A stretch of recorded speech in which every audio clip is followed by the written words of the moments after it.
Hi everybody and welcome to Mount Panorama 2009 Super Cheap Auto Bathurst 1000, and tonight a very special show, the Battle of Bathurst. We are going to relive some very special memories of all of the things that have happened here over the decades at Mount Panorama.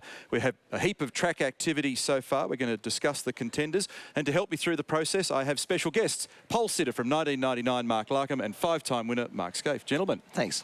Thanks, Neil. Very formal nice, wasn't tonight, it? very formal. And we have got some ripper guests lined up because between them, 25 Bathurst wins. Can you believe this? We've got Jimmy Richards, 7-time winner. Larry Perkins, 6-time winner. We've got yourself in here, Allan Moffat with 4 wins and Dick Johnson with 3 wins. I mean, it's an all-star cast, apart from you. I'm sorry, mate. I had to give you one there, didn't I? But boys, we started out the weekend big. Garth Tander pole position for HRT. Terrific run. Well, it was a great run. I mean, he qualified very well here last year.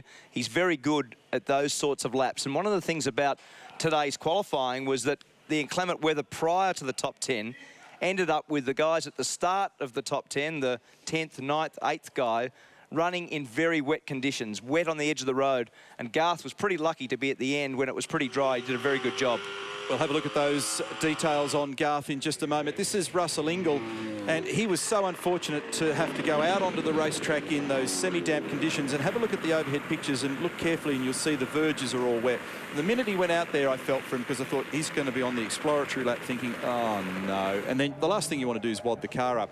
Now this was a moment, Greg Murphy not getting to that critical pit lane exit before the prescribed time mark, and the time got excluded. Well, it did. And have a look at this for a moment. Oh, very wild there. Murph almost hung it in the fence there at Reed Park.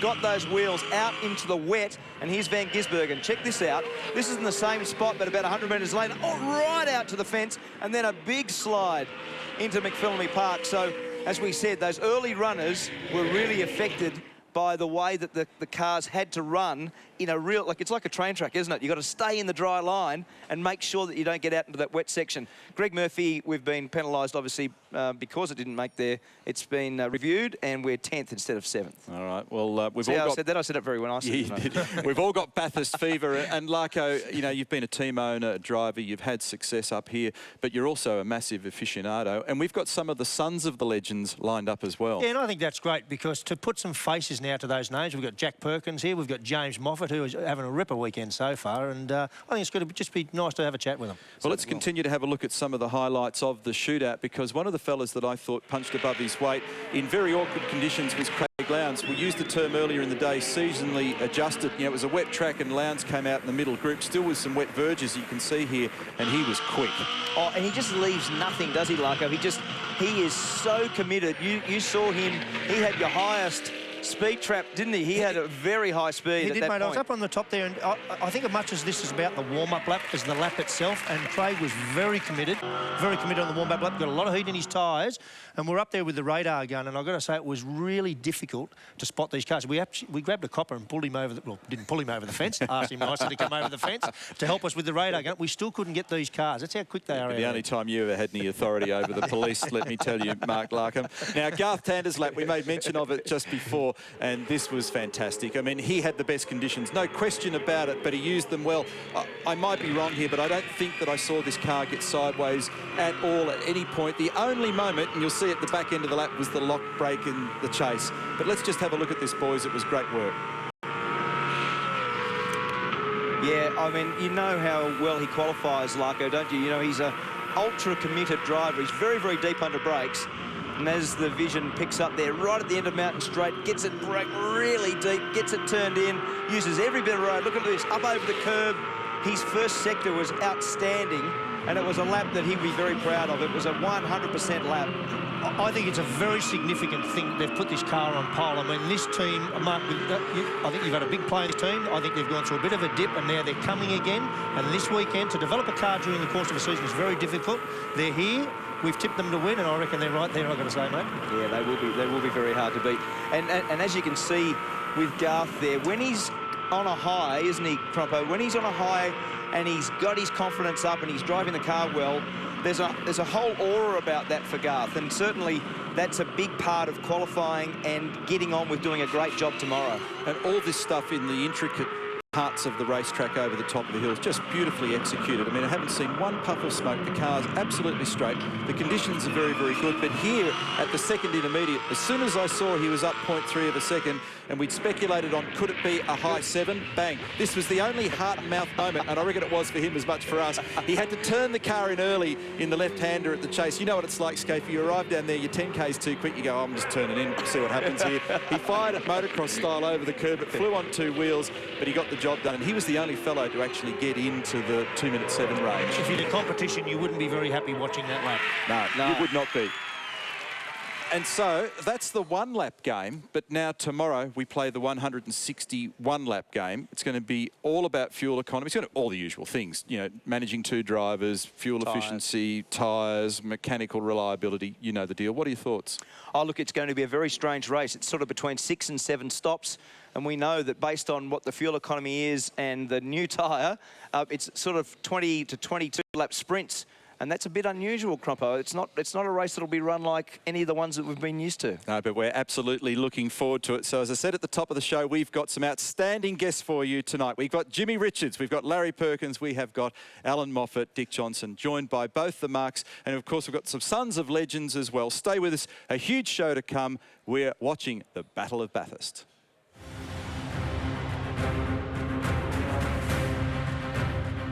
On the Battle of Bathurst, we have a massive lineup which is as big as the mountain itself.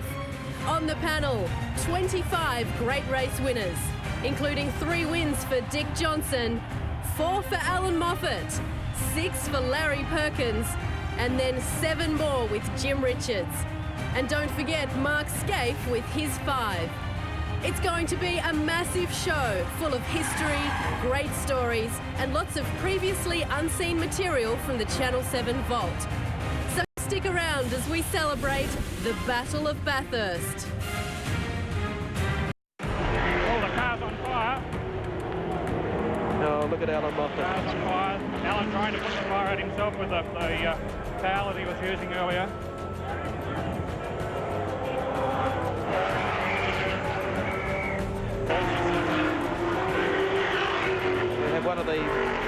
One of the Ford dealer team pit crew, is it?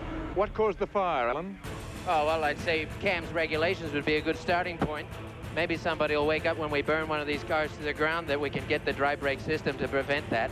I don't know what started it, but it's the fact that we're vulnerable to this sort of thing. Welcome back to the Battle of Bathurst, and what a fantastic moment watching Allan Moffat there give the boys at CAMS a little spray as we enjoyed him wrestling the headset there. He owns a very special place in the history of Mount Panorama. Our next guest, Allan Moffat, welcome to the program. Pleasure to be here, Neil, and you too, Mark. That was pretty wild, wasn't it? I mean, that was really... When you look at that stuff, I mean, you look at how far the cars have come, and you're talking about dry brake systems, and you're giving the boys at City Hall a bit of a rev along the way. I mean, the business has come so far. Well, and so it should have. And George Smith that day, one of our finest mechanics, did get burnt badly. He had to be taken to hospital. And it was the wonderful rule where you had to turn the engine off to refuel. Of course, we were refueling through Coke cans and and straws, and is it any wonder that we didn't burn half the pit lane down all the time? Allan, you had virtual ownership of this place together with Peter Brock through the 70s, and, you know, just marvellous images and lots of fantastic memories for us. And I didn't really set it up properly because I wanted to react to what we just saw off tape there, but 4 wins for you, 2 of them back in the era when it was a 500-miler, 2 of them in the 1,000K era. Great achievements in a very special time in Australian motorsport. Well, thank you. I didn't do the 1,000-kilometre races on my own. The late, great Pete Gagan helped me in 73, and Jackie Hicks in 77, and in many, many ways Colin Bond also helped me win that day. This is 1970, so that was an unbelievable thing in those days to do that whole race by yourself. I mean, that must have really knocked you around, AM. It did in the days following, but I have to say I was, you know, fit and young, and with my Buddy Holly glasses on, how could I go wrong, man? I mean, I didn't suffer from any eye strain. I was right. I had my drinks at the pit stops. I was fine. This is vision to now a 73 and now a 77-1 too. So it does really show the ups and downs, doesn't it? I mean, a 78 fire, a 77, one of the classic real memorable wins at this place, isn't it? I mean, Bathurst 77-1-2 was probably the biggest finish we can remember at this very special circuit. I have to thank Colin Bond for that, and he was a consummate teammate. He could have won the race. He didn't, and I was very proud of his actions that day, all day long. Is this your proudest moment at the mountain, Allan? Well, it really was, Neil, because to take one car and get around and finish is something. To do it with two cars, and of course the numbers added to the appeal of the finish. But there's Colin just edging a little bit forward on me to let me know I can if I want to, boss. But then he must have remembered who was signing the checks on Monday morning. No, it's sort of a Neil Crompton moment with the money, isn't it, Crompo? That's the sort of thing that you'd do. Settle down. Now, one of the things that we celebrate is the way in which things have progressed in V8 supercar racing over the years. And we talk about pit stops where the boys get the job done in 4 seconds. Now, Skaife and I have done the odd speaking gig in the motor racing business over the years, and we've occasionally trotted out some vision that I'd like to show you now. It takes us back to 1973. Pit stops in those days were just a little bit different to the way they are now. Would you like to call this, and we'll just start the sand going through the hourglass? My great mate, Fred Gibson, is trying to help me there. We didn't have drink bottles in those days, so this is the can of Coke coming over. Freddie drops it. He opened it. And then open. Oh, thank you very much, mate. Now, what about the windscreen wiper for my glasses?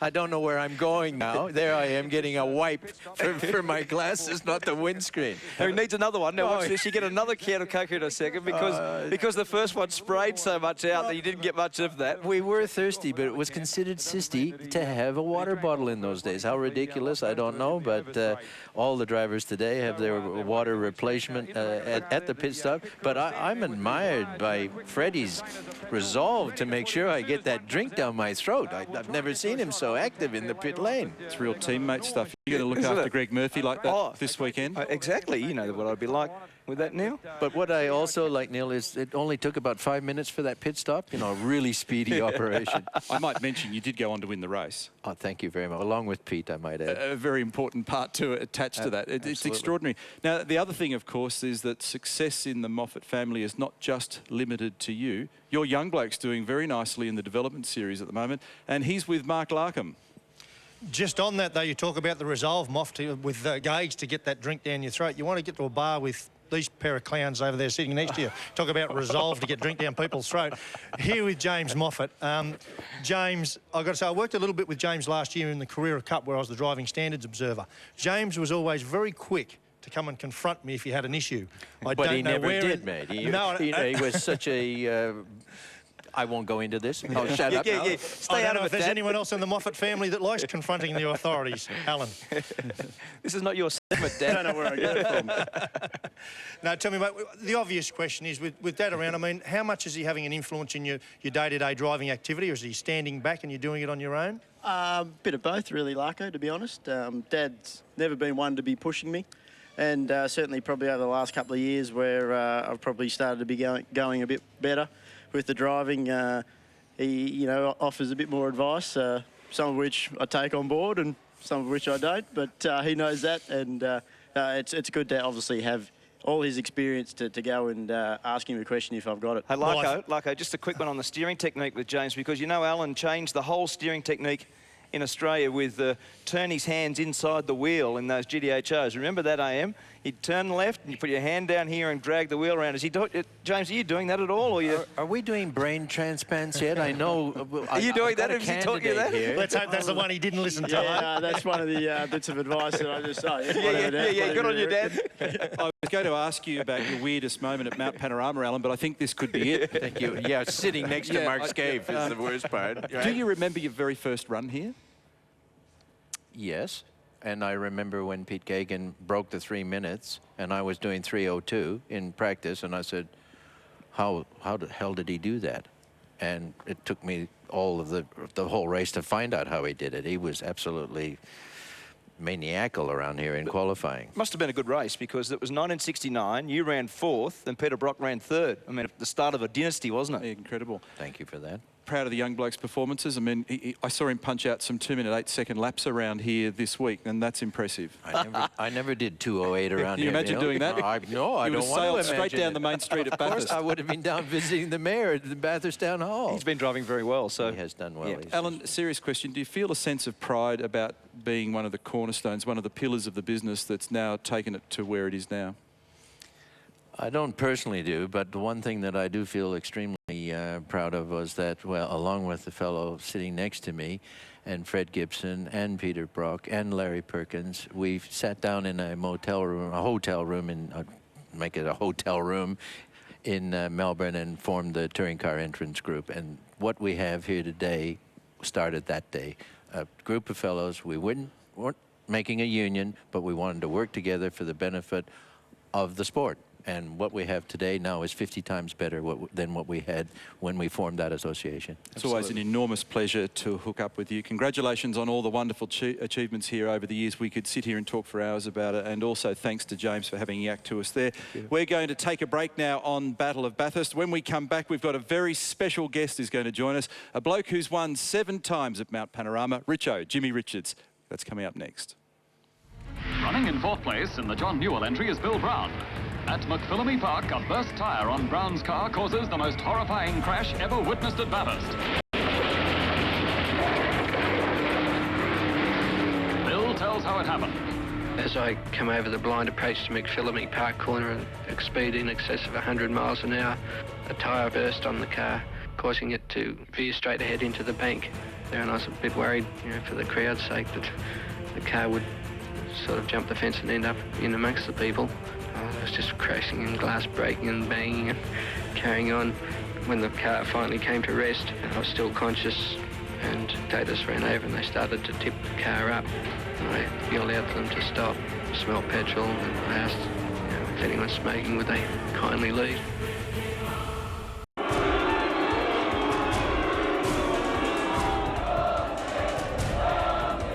I'm just really stunned for words. I can't believe the reception. I thought Australian race fans had a lot more to go than this. This is bloody disgraceful. I'll keep racing, but I tell you what, this is going to remain with me for a long time. You're a pack of arseholes. What do you want to call them now? A pack of nice souls. A pack of lovely, lovely people. And I love that. How about a big cheer for my winners of the Bob Jane Team March 1000? Mark Skaife and Jim Richards. Battle of Bathurst is the show. Welcome back. Thanks for joining us. We're previewing the Super Cheap Auto Bathurst 1000. We're also scouring the vault, looking back through the wonderful history of all of the activity up here at Mount Panorama over recent decades. That wasn't just a monumental moment in Australian sport. That was a unique moment in Australian sport as we welcome our next guest, 7-time winner Jimmy Richards. Fantastic images, and you're the man. Being able to get away with saying that, Richo, I'll be forever impressed. No, I don't think you do that. Get away with that now, could you? You got away with it in 2002 because you changed your mind exactly. then. No, did right. No, I was very nice. Good blokes year. then. But for me, it wasn't just what you spat out, but it was the look on his face. Oh. He looks like a startled bunny there, doesn't he? What's he going to say? How's he going to handle this? Well, before that, he was lining his pockets with Coke cans and beer cans to throw at them, and I sort of had to cool it down, and then I spoiled the show. Yeah, you really cooled it down, Richo. Right. Yeah, We've got some great vision of that year, but Crompo, haven't we? I mean, you were actually driving for our team that year. That's right, and I got tortured by you two blokes, and nothing's changed in the last couple of decades, I might mention. It's a little bit of strategy chat, and it was a very interesting year, Jimmy, wasn't it? Because the car was handicapped massively for that year, and the car was quite hard to drive. So when it was 1,500 kilos, through the chase and through the fast sections, it was a hard car to drive. No, it didn't look that hard, but you're working very, very hard inside. You know, you and I know that. Exactly. So here's some vision, and it was an interesting car because it was about as fast as the current cars, but with very little aero, much smaller tyre, and as I said, at 1,500 kilos, a very hard car to drive. So we were a little bit lucky as it turned out. It rained and all the things worked our way a little bit, but as it finished, it was very controversial, and the rain on that day, I mean, no one really knows how dangerous it was. It was really bad, wasn't it? No, it certainly was. It was just a wall of water coming down the hill towards us when I actually hit the rain. But you know, I should have been in the lap before, you know that. Yeah, I should have been in the... yeah. Our mate was in for tyres. Someone gazumped us. Yeah. But have a look at the conditions. I mean, it was so bad. And look at the water running into pit lane. It was just torrential. In fact, I ran into the safety car in the race. So this is the red flag now, and very controversial, obviously, but I've never seen water like it, and I'm sure... Richo was actually driving the car, so I'm sure it was worse. I had to explain that we'd won, Exactly. which was a bit weird, wasn't it? Jimmy, when you look back at your performances here over the years, those initial years where you came across from New Zealand, you drove for the Holden dealer team, and then you put 3 wins together back to back. special memories being paired up with Peter, and one of those involved winning by 6 laps. I mean, we don't see that stuff anymore. No, you don't. But I think in those days, Brocky had the team, the sponsorship, and he was on top of his game. He was driving fantastically well. And really, I just sort of sat in the background and just hopped in the car when I was told to and did my part of it, and away we went. But it must have been a great buzz for you to come from Kiwi Motorsport and come to our big gig, our main event, and then ultimately go on to win the race. I mean, from those, I think the first run here for you was 74 with Rod Coppins, and then you got the opportunity at HDT, and it was just an incredible act there for a while. No, it was. It was really, really good. And, I think that's probably what kick-started my career, really, because I got a bit more recognition, you might say, for winning the race. And I didn't have a lot to do with it, to be honest. I mean, in some of those races, anyone could have driven the car. Pretty well, and won, especially with 6 laps lead. But you're understating value a little bit. But it went in blocks for you, didn't it? There was that initial HDT period, the great years with John Player's special BMW. Yep. There was also the Nissan years, and then at Holden Racing Team. So all along the way, you got to do it with some great outfits. No, I certainly did, and I think that obviously is the key to getting good results, is to be picked and drive with good teams, because you can't win the race if you start at the back of the grid and you're not fast enough. And if you've got, out of all those years and those great wins, is there one that stands out for you, mate? I mean, I know there's some controversial ones and stuff. Is there one that stands out? Oh, listen, I think our win in 02, because, we'd separated more or less and gone our own ways, and it was 10 years, and all of a sudden we were back driving together. And it wasn't really set that I'd drive with you that year. But I think at Queensland I drove with Tony. Yeah. Was Thomas or Thomas? Thomas before exactly. That. So it wasn't set, and I think to come back after 10 years and run and win, and that was good.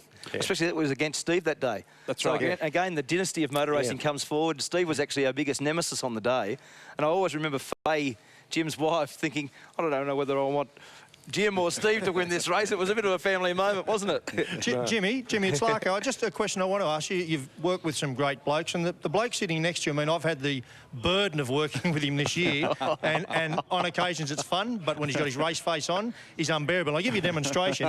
He's a book he's launched this week. Oh. Have a look at the head, have a look at the face, and that's on the cover of the book. Jimmy, what's this bloke been like to work with professionally?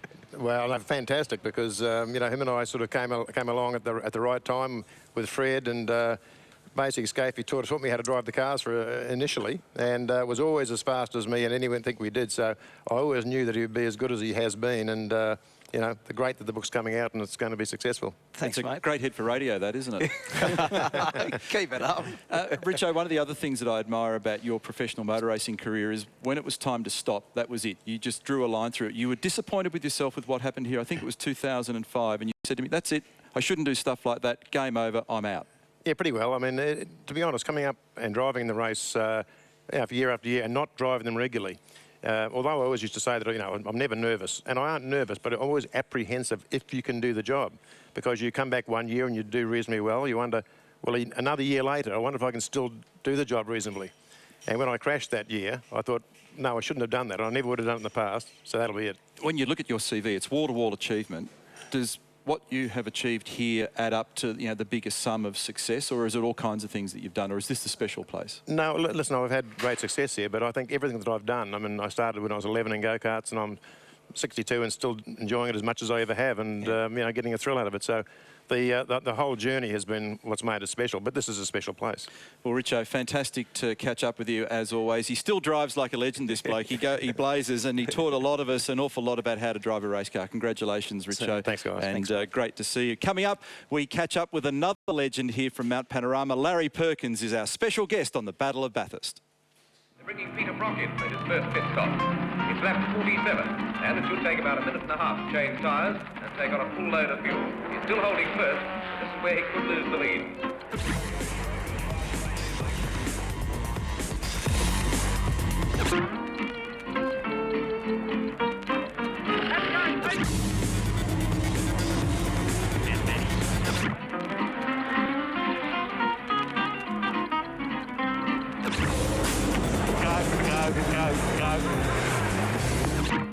We've had the clock on this one, and it looks as though Brock will be out in about 1:35.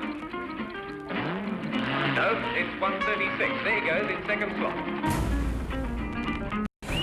Larry over the top of the mountain for the final time. Let's listen to the roar.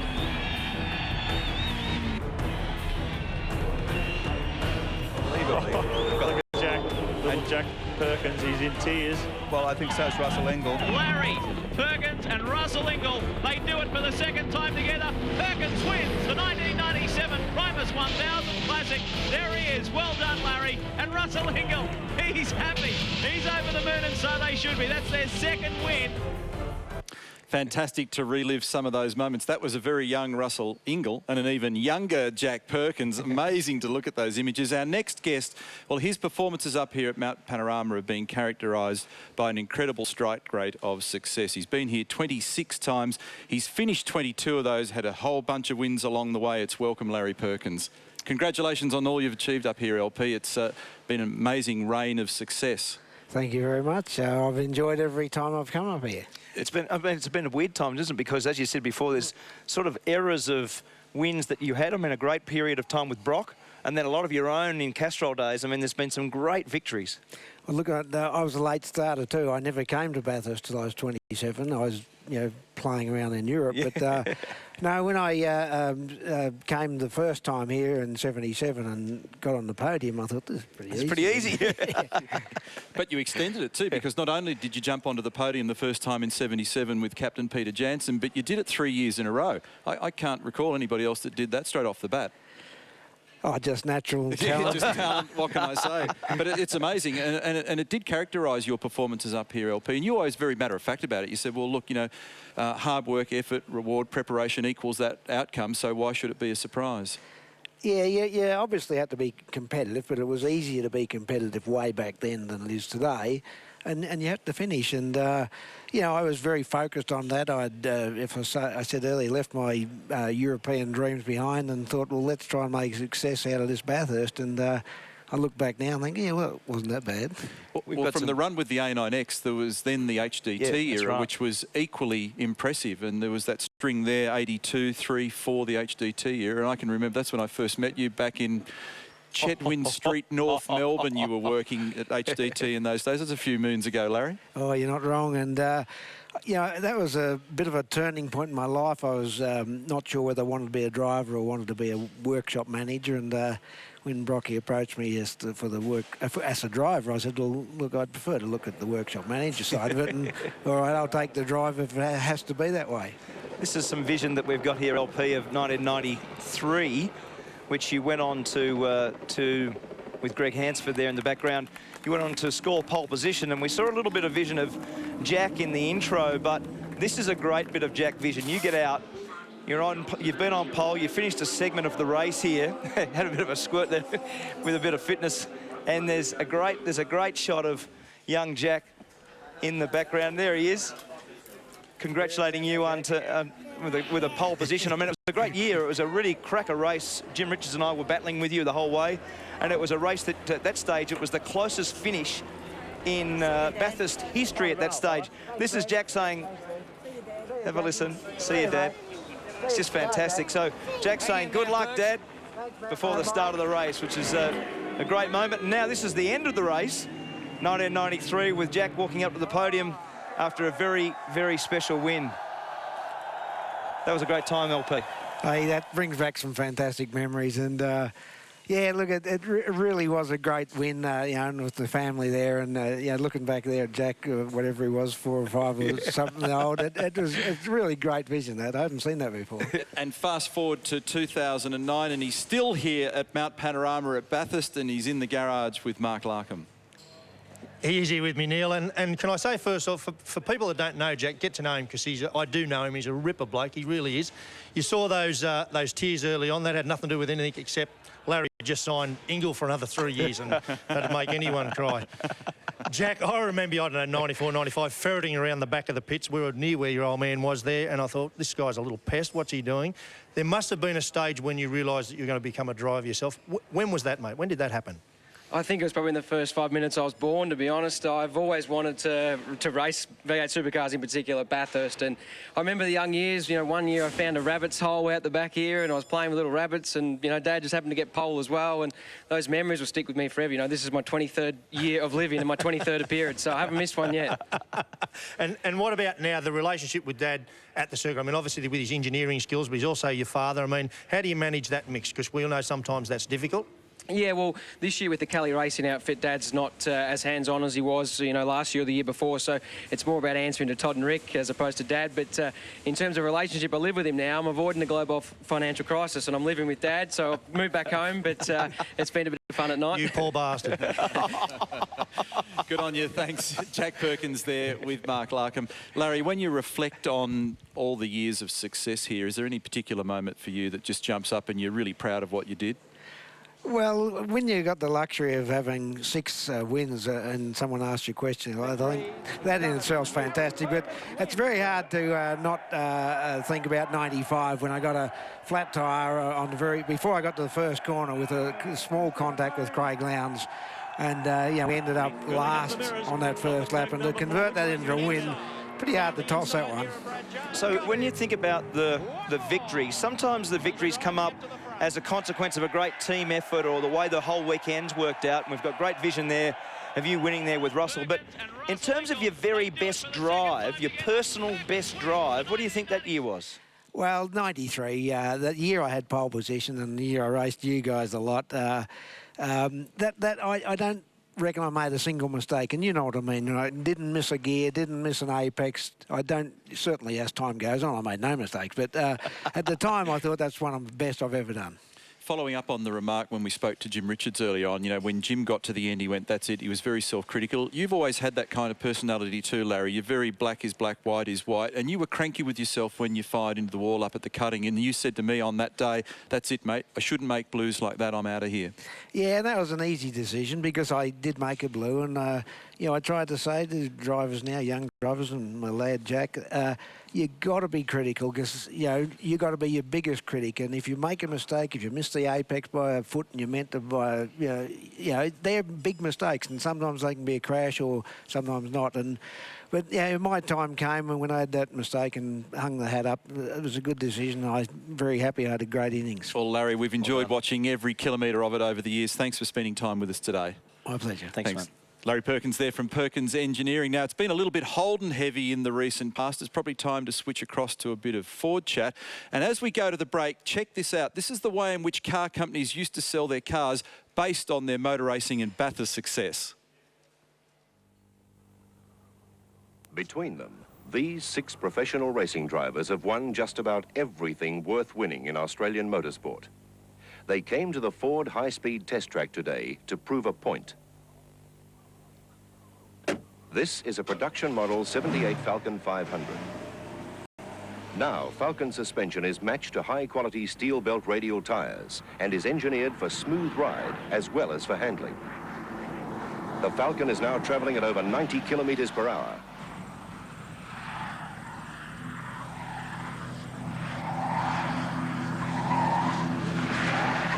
Once again. And the point we're making is that no matter how a car looks when it's driven around witches' hats, it's how a car performs when your life's at stake that really counts. We never felt better about Falcon. And Falcon never felt better.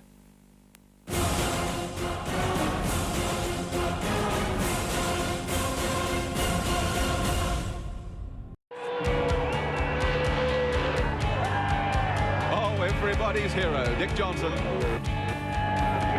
Listen to the cheers.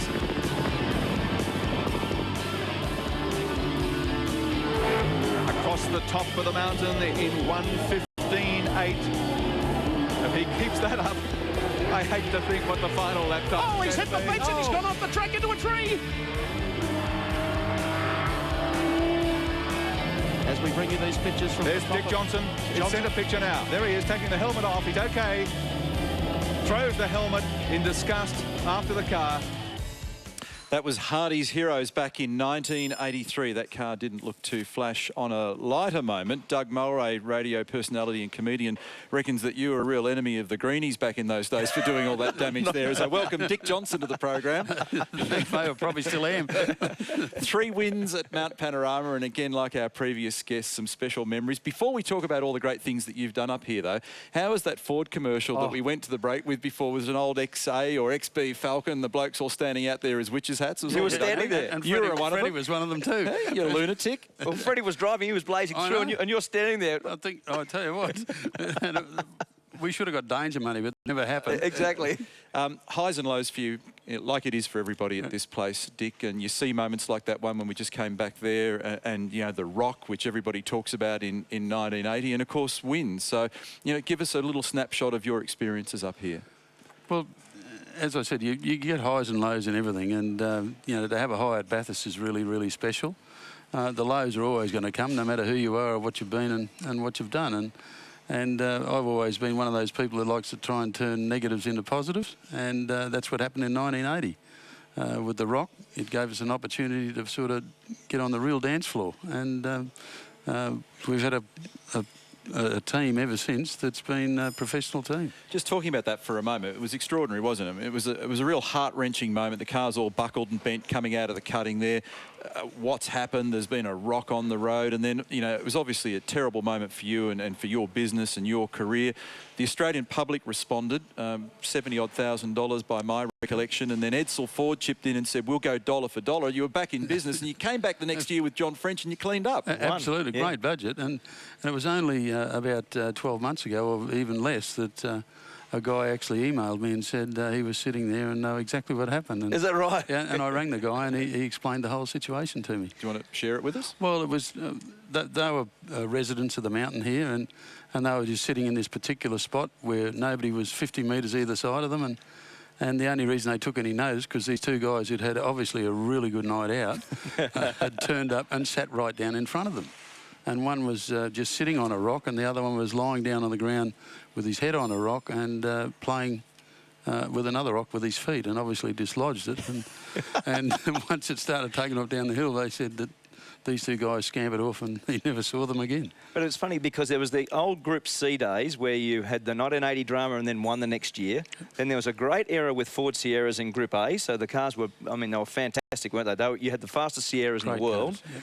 And then a little bit later, when we went to the current configuration, V8 supercars, you won again in 94. So there's been a lot of sort of change of cars, but Absolutely. still a long era of great success here. Yeah, over a long period of time. And, you know, we've come close a lot of times too, as you would remember. in 92 was probably the most heart-wrenching year I've ever had here. But at the end of the day, I think, you know, it's been a great career, and I tell you what, I've enjoyed every time I've been to the mountain, whether it be good, bad or indifferent. We've got some vision here of you and I having a battle in the year that you're talking about. This is in the dry at the start of the race, and the Sierra was incredibly fast in a straight line, and the Nissan GTR being four-wheel drive was very good off the slower corner. So as you can see, on the exit of this corner, the GTR is quite good, but you watch the Sierra come up alongside. It's a very, very fast car in a straight line. That must have been a hard car to drive, Dick. They were a very difficult car to drive because, like I've said many times before, on the dyno, those engines had 90 horsepower without the turbo hooked up. We used to run them in without the turbo hooked up. They had 90 horsepower flat out. You hook the turbo up, give it 2-bar boost, it had 680 horsepower. and it was like a light switch. Tyres. Yeah, and it was like a light switch. You know, you had nothing, and next minute you had 680 horsepower. The other thing that must have been fun for you was to be able to wrap up the back end of your career. Your last two drives here, I think it was 98 and 99, you drove with your son, Steve, and that must have been special. That was extremely special, I think. Very few people get that opportunity, and I was just really pleased. That's certainly one of the highlights of my career. DJ, you've driven a lot of cars, and we just saw that vision there. Skaife said, dead right, that Sierra was a hard car to drive. What was more obvious is that four-wheel drive Nissan was a bloody easy thing to drive. Mate, but of all the cars that you've driven up here, and there are lots, what is your favourite, mate? What's the thing that you really enjoyed driving the most? Any car that won, to start with, but I think as far as a car around the mountain, the EB Falcon I had here in 94 was without a doubt the best car that I've driven around here. It was a bit of we had a few problems with it leading into the race, and come the Saturday afternoon when we used to have that 1-hour session in the afternoon, and we made a change to the rear of the car, and it just transformed that car into something that was really, really special, and you could do anything with it and it wouldn't bite you. It's just one of those things you drive across the top of the mountain with one hand on the steering wheel. Yeah. And all that sort of stuff, and you could do anything. It was just a fantastic car to drive. We're nearly out of time, but one of the other things that we've always enjoyed about your time up here was, certainly in the early days, those chats on Racecam and you know, all kinds of comedic and laconic moments with you blazing around, but I can distinctly remember you hooking around there one day when the rear wing broke down the bottom of the Conron. You're talking to Mike Raymond. Not in 95. Not in 95. It was you were leading. You were leading. I was leading the race, and it was one of the touring car rounds, actually, and Mike's having a bit of a chat to me, and next minute I've gone through the chase, and, geez, it got my attention. You remember your eyes? You remember those? They were like saucers. Good on you, Dick. It's great to catch up, as always. Good luck this weekend. Thanks, pal. Jim Beam Racing has a fantastic weekend, and best wishes to all the boys. Looking forward to it. Thanks for the great memories. Dick Johnson there from Jim Beam Racing. We've enjoyed every second of it. You are watching the Battle of Bathurst. We're on our last lap, and as we go to the break, let's enjoy more mountain magic. There's Gibson with Shivers at the Charger, giving him a hard time. Picking up Fred Gibson in a moment in the Works Falcon. He's a fair way down after a moment on that slippery first lap. Gibbo's going. And look, he's gone. Gibson's wrong. Look, he's still going. Hey, look, just missed him. That was a fearful accident. The Falcon took a real hammering, but Gibson stayed with the car. His harness should have saved him from any injury. That's great. Stand by. Studio D. Let's do a replay. First one now, motion. Thank you. Two drivers out. Roll it when you're ready.